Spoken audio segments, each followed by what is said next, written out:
Hey everybody, Psycho here again. Now today we are picking up right where we left off with our K&M 800. Last video we did the fuel pump assembly. We had to modify it quite a bit. It was quite a video for sure. And everything seems to be working good. The fuel gauge, all that's great. I've used the bike a few times. The only issue I have now is on a cold startup, it doesn't want to idle. So you kind of got to rev it up a little bit. So I have a suspicion that the valves need to be set. Now I've never done the valves on this bike, so this is a new experience for me. So all I can say is let's get to it. Stay tuned.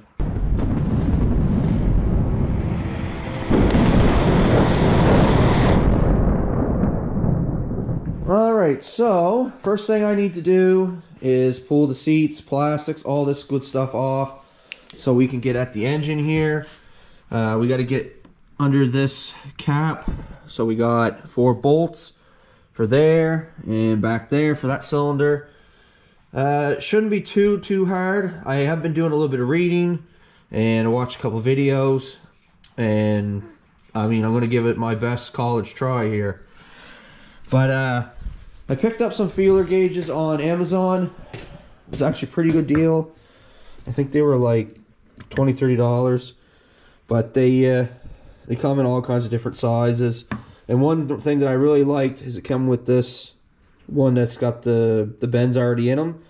If you watch any of the guys that do like the Honda videos with setting the valves, they bend them so they can get them in easier. So that's why I chose this set.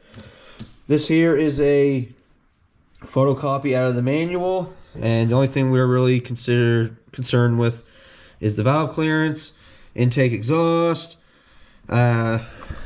basically 2.5 thousandths to 5.5 thousandths. We're gonna set it easily at 4, and for exhaust 4.3 to 7.5, and we're gonna set it at 6. This is what all the Can-Am guys seem to do on the forums, and it makes it very simple. 4 thousandths and 6 thousandths. Alright, so I've already taken the bike apart. I took off the seats, the plastics. I've pulled both plugs so there was no pressure when I'm turning it around.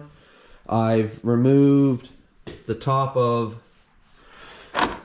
this valve cover, and I'm going to show you how I did that once I get this on here. So this is where you turn it right here in the center of the motor. You need a 14 mil Allen key basically. I don't have one of those, so I just geared up a bolt and then just stuck 2 nuts on it like that, and then just spun it. And then all you're doing is you come over to the other side. There's marks on the cam gear. Now I really don't want to knock that down, so I guess anyways, there's a cam gear back here, and there's 2 lines you line up with the bottom. It'll line up for top dead center on the exhaust and top dead center on the compression. And the way to do it correctly, you want it on the compression, and all you're going to do is just spin it until you see the intake valves go down. And when they come back up, watch your piston. When the piston gets close to the top, then watch your cam gear. And when the lines line up, you know you're at top dead center. And then you know that these are where they need to be. So I've checked the first exhaust one. Now those are supposed to be 6 thousandths. I've tried 4 thousandths, and I can't get it to go back. Now the trick here is to come in behind the valve. Don't try to poke it under. Come in behind it and just trying to slide it under. Now 4 thousandths, it doesn't go. It's just too tight. It just kind of mangles. I did get the 3 thousandths in. Just 1 second here. I'll switch around. A little difficult holding the camera and the flashlight in this. And all I'm gonna do, like I say, come in behind it with the 3 thousandths. And even that's pretty tight, but you can see I've got it in like that. Now that's pretty damn tight. So I would say though, those Valves right now are running at 3,000s, and we're supposed to be running them at 6, so they're halfway what they should be. And I would assume that one's probably more the same. So I'm going to adjust these, and then I'll show you. So I checked the exhaust one on the other side. It was actually set at 6, so I didn't have to adjust that one. So we had a 6, a 4. Now this is an intake side. I'm trying to give you guys a good look at it. I'm trying to use a, what is that, a 2000s gauge. It's upside down, but I haven't been able to get anything under this one here, and I've been trying, and it just won't take anything. And there's not a lot of room to work, but like I say, I've tried even the 1.5, and I can't get anything in behind there. So I think that's a lot of my issue, is that the intake valves are just way too tight. So I'm gonna slack this one off as well.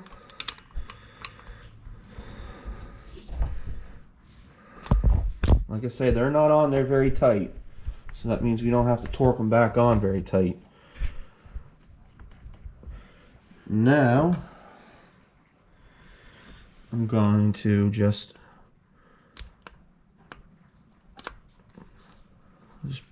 put a full turn on it, see what that gives us. And I'll try my 2000s gauge again.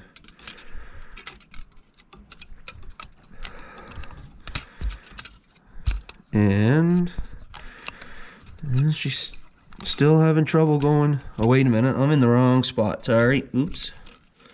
I need to be down here. There. Okay, so 2000s is pretty good there now. I might have been off on that to begin with, actually. It's kind of tricky-dicky when you're doing this. You're looking at, you think you're in the right spot, but you're not. Oh, there goes the flashlight. So, I'm going to go right to 4000s, because that is what we need. And I'm going to try this again. Okay, yeah, so we got lots of slack on 4000s. Now I'm gonna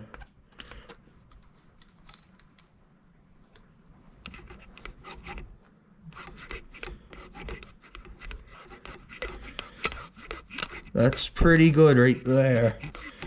Got good. That's pretty good. Now I'm just gonna drop the flashlight again. As you know, that's how to do it. Now, of course, I've adjusted it. So,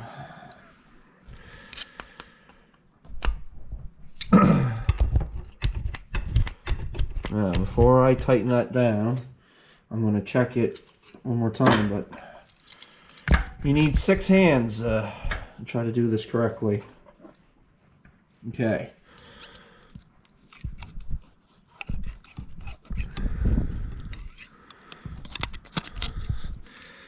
Now, it doesn't want to, oh, there it goes. It's got a decent amount. I might try to go a little tad tighter. I mean, you can hear that it's scraping pretty good. So, let's tighten this one down.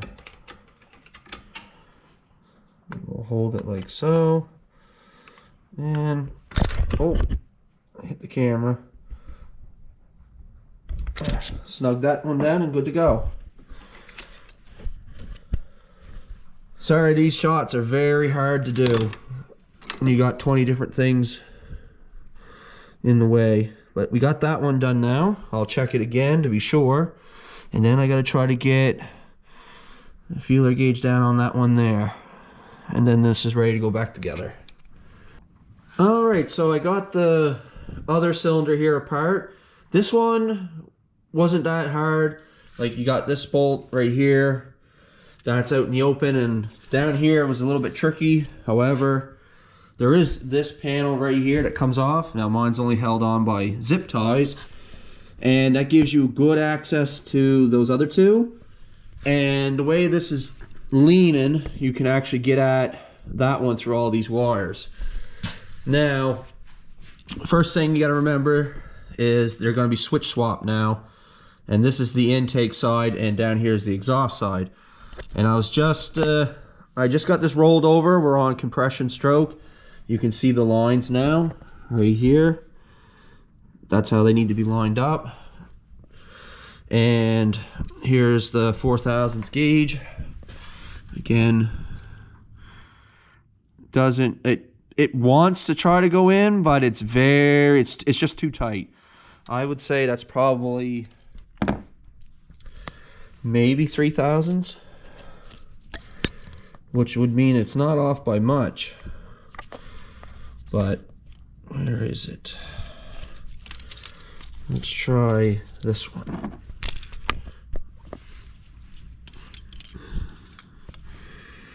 Now, this is hard to do with all this stuff in my hands, but let's see what I can get for you guys. Now, 3/1000, it goes in a little bit more, but not quite. And I can't get it all the way down. So it's definitely a bit on the tight side. So it's probably about half it, say around 2/1000, which is still spec. If we look at, actually, I think it's just outside of spec, because there's your 2/1000 for intake, but it's 2.4.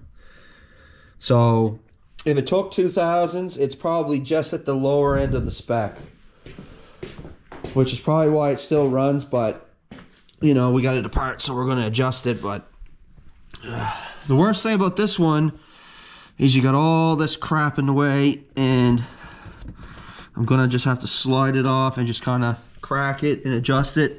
And that one's even worse still. I don't know how I'm going to get that one in the very back, but as you can see, it's not very user friendly, but we will make do. Alright, so I got everything back together. Quick overview of everything I've done. Pretty much 7 out of 8 valves need to be adjusted, and they needed to be adjusted back. Whether it be, this needed 6, it was 3, the one in the back was fine. These ones were 2s each.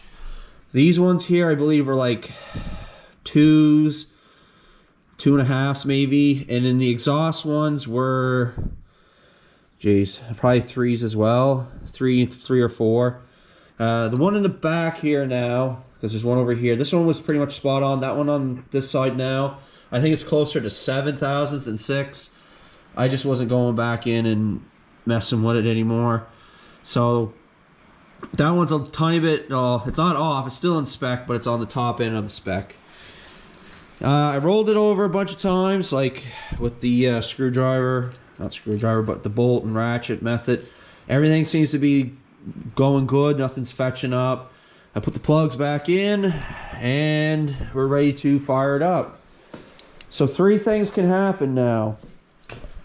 1, it runs worse than before, which I hope the hell not. 2, it runs the same. And 3, it runs better. So the issue is, when I started it, when it was cold, it wouldn't stay running. It would just die.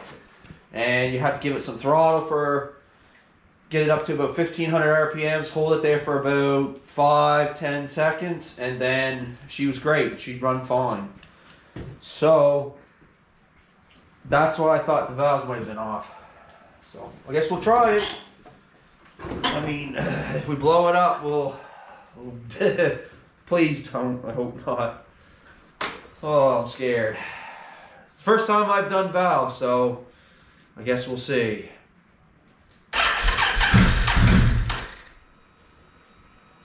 Okay.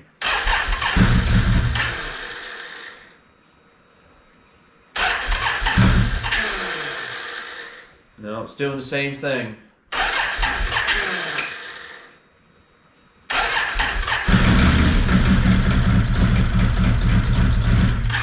Yeah, it's doing the same thing. That made no difference whatsoever.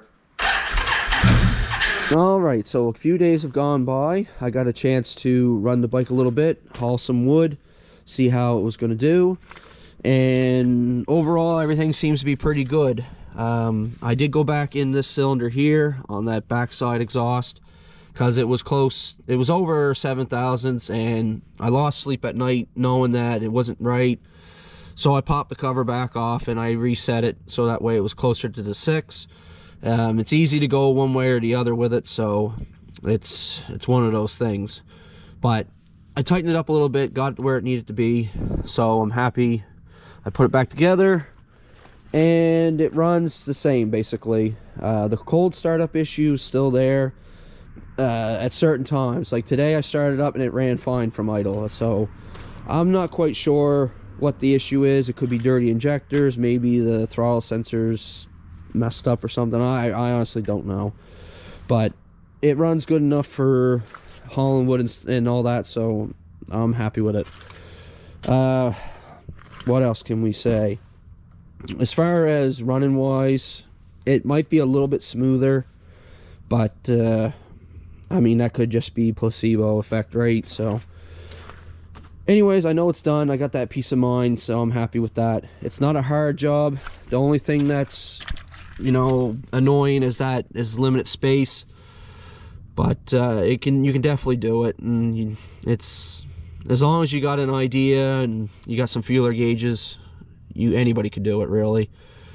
But yeah, so anyways, that's it for that. One thing I want to say is I want to thank everybody for getting the channel over 100 subscribers. I'm happy for that. We still got a long ways to go to get back to the 3,000 and some I had, but we'll keep plugging away. But I just wanted to say thank you for everybody that has subscribed, so appreciate that. Anyways, that does it for today's video. If you enjoyed, comment, like, and subscribe. And as always, thank you for viewing.